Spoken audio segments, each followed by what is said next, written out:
I was doing a little digging around and I came across this book and some of the stuff it pointed out in this book I thought were interesting.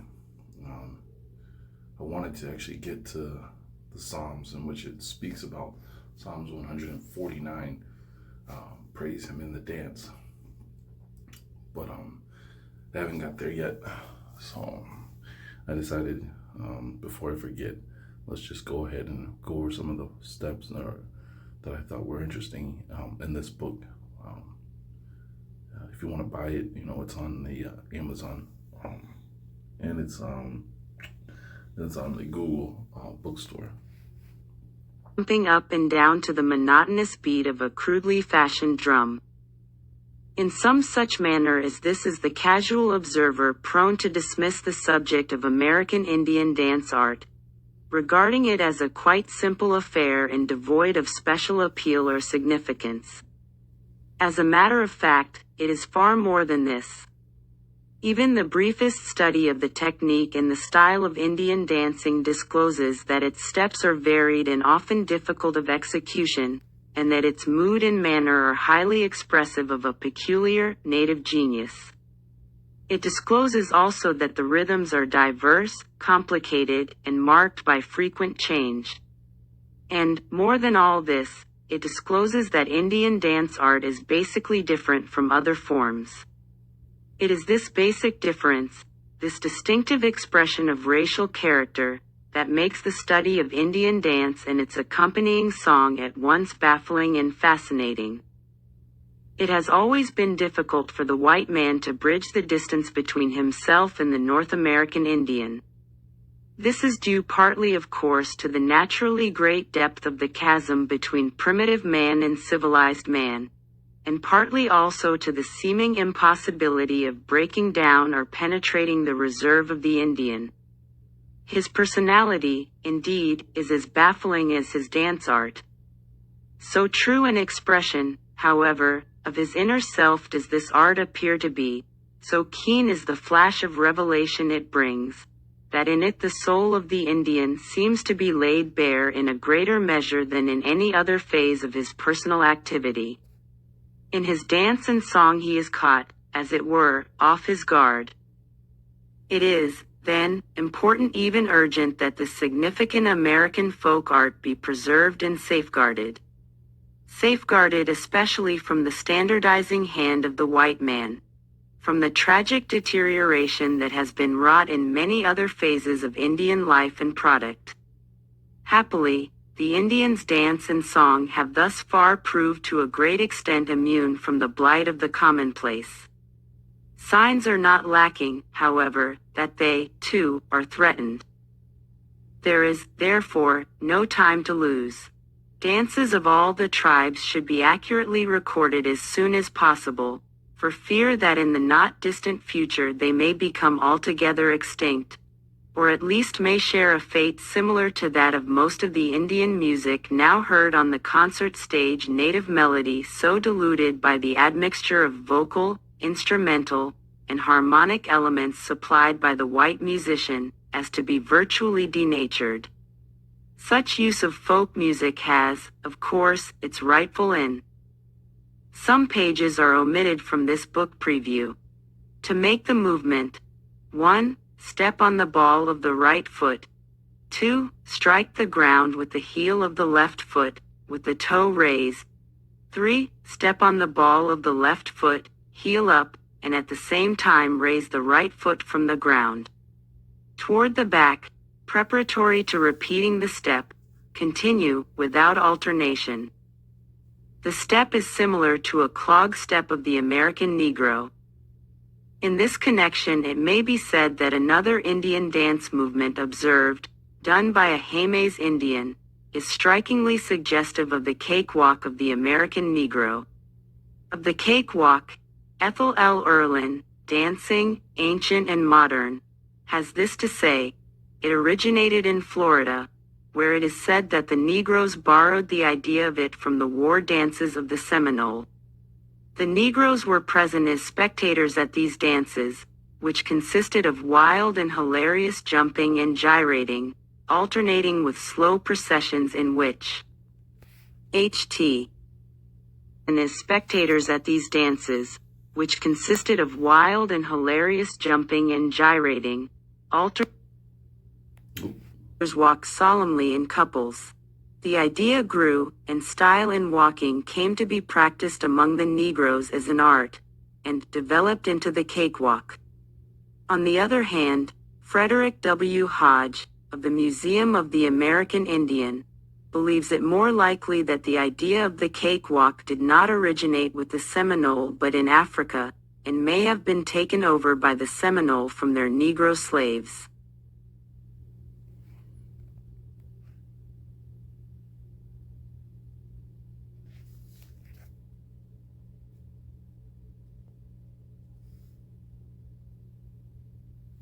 In melodies, the actual origin of the tunes is not definitely known, at least to the present writers.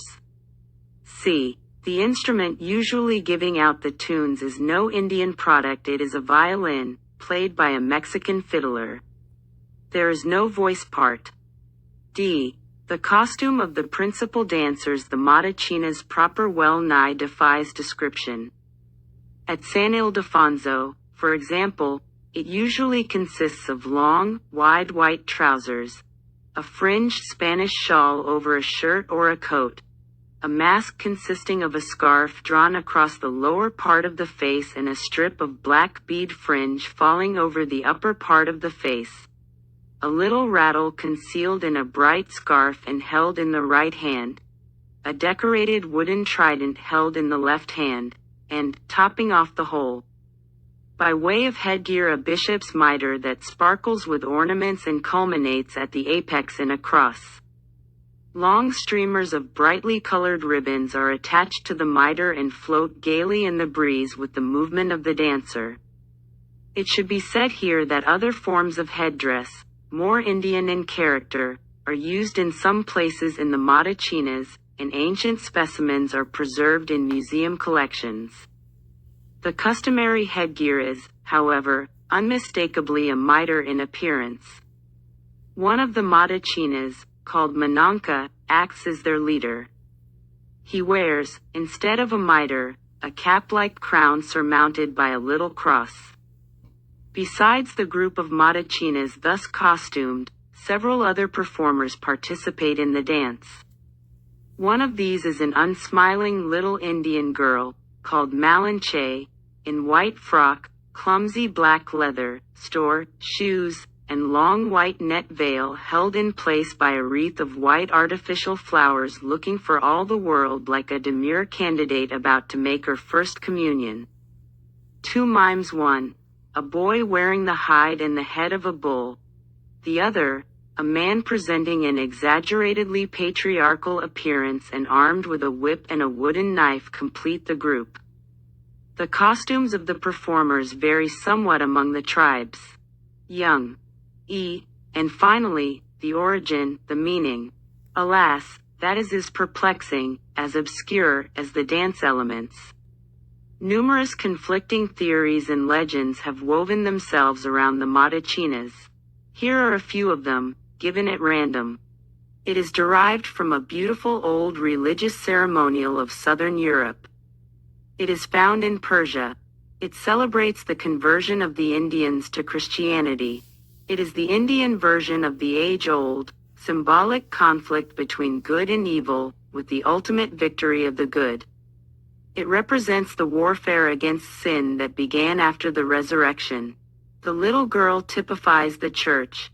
She is pursued by sin and the devil, but escapes from them, and she rescues the people, as the church rescues those in its fold. The two grotesque mimes personify sin and death. They are at war with, and are finally destroyed by, the church, or by each other. It represents a Mexican bullfight.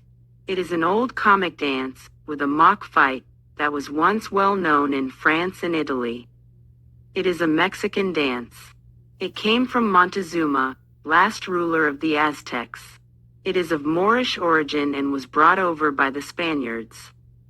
And so it goes.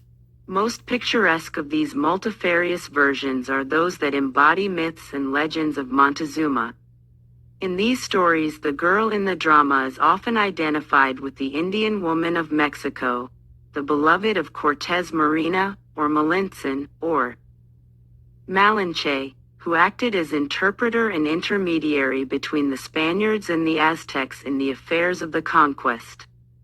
In the legends of the Matachinas, she appears variously, as the favorite of Cortés, as the wife of Cortés, as the wife of Montezuma, as the daughter of Montezuma. Mananca, leader of the Matachinas, is called in some places El Monarca, the monarch. He is identified with the Pueblo Indian father, Paslm, and, through further myth accretion, also with Montezuma. The story of the pantomime told by the Cochiti Indians is narrated by Paul A. F. Walter in Art and Archaeology, Volume X, 1920, as follows. The Princess Malinche, given in marriage to Cortés by Montezuma, fell under the influence of El Toro, the bull, spirit of malevolence, and at the behest of Cortés persuaded her father to desert his people, the Aztecs. Her grandfather, El Abuelo, vainly pleads with her and is finally slain by El Toro after a spirited contest. However, the grandfather, as a co-share, ancestral spirit, returns from the land of the ancients, and his promptings work a change of heart in Malinche, who leads Montezuma back to his people. Ants. 3. A butcher, a slaughterman. Any or all of these terms, by the way, may well be applied to the Indian form of the dance. And the theory that traces its origin. Some pages are omitted from this book preview. About 8 steps in each direction. The tune to which this walking movement is made was not obtained, but an additional repetition of the third tune given herein would provide a satisfactory substitute in a reproduction of the dance. The child dancer progresses with the same foot movements as those employed by the Matachinas, such hard steps for a little maid to do so long in stiff United States boots. Matachinas. Song I. MMJ 184. Viola. Steps 1, 23, 4, 12, 13, 14, 15, 16, 17, 89, 10, 18, 11, 19, 20, 21, 22, 2324, 25, 26, 27, 28. J, who acted as interpreter and intermediary between the Spaniards and the Aztecs in the affairs of the conquest. In the legends of the Matachinas she appears, variously, as the favorite of Cortés, as the wife of Cortés, as the wife of Montezuma, as the daughter of Montezuma. Mananca, leader of the Matachinas, is called in some places El Monarca, the monarch. He is identified with the Pueblo Indian father, Paslm, and, through further myth accretion, also with Montezuma. The story of the pantomime told by the Cochiti Indians is narrated by Paul A. F. Walter in Art and Archaeology, Volume X, 1920, as follows. The Princess Malinche, given in marriage to Cortés by Montezuma, fell under the influence of El Toro, the bull, spirit of malevolence, and at the behest of Cortés persuaded her father to desert his people, the Aztecs. Her grandfather, El Abuelo, vainly pleads with her and is finally slain by El Toro after a spirited contest. However, the grandfather, as a co-share, ancestral spirit, returns from the land of the ancients, and his promptings work a change of heart in Malinche, who leads Montezuma back to his people. Interesting material was obtained for the authors by Helen H. Roberts, of Yale University, who is doing research work in music among the Indians. Miss Roberts states, an Indian from Taos and one from San Ildefonso both say, without knowledge of one another's information, that the Matachina dance came from Montezuma, when he journeyed through the country before the coming of the Spaniards. These Indians say also that Montezuma prophesied that the Spaniards and the Americans would someday be all around them. The Taos people, I was told by the Taos Indian, have no mask dance except the Matachina, which they got from Montezuma when he came up the Rio Grande many years ago. He gave them the songs and now they copy them with a violin. The Matachina dance, Miss Roberts says further, is given at Christmas at Santa Clara Pueblo. To quote the words of my Indian informant there, the Santa Clara people got the Matachina dance from an old man at San Juan. Up there, though, they have a Mexican play the violin, but not at Santa Clara. I think the old man made it up. He is dead now. Oseima Posima is the name of the old Indian father. I think he danced that dance, for it is an Oseima dance. Oseima used to live up at El Rito. He was a great father of all the Indians. From up there he went to Old Mexico and there is where he lived. He is just like a spirit. He would come up every June 24th and go to El Rito to see his mother. She is a spirit too. The Indians might see him but they don't know him. He is dressed and looks like a Mexican, got boots and spurs and rides horseback.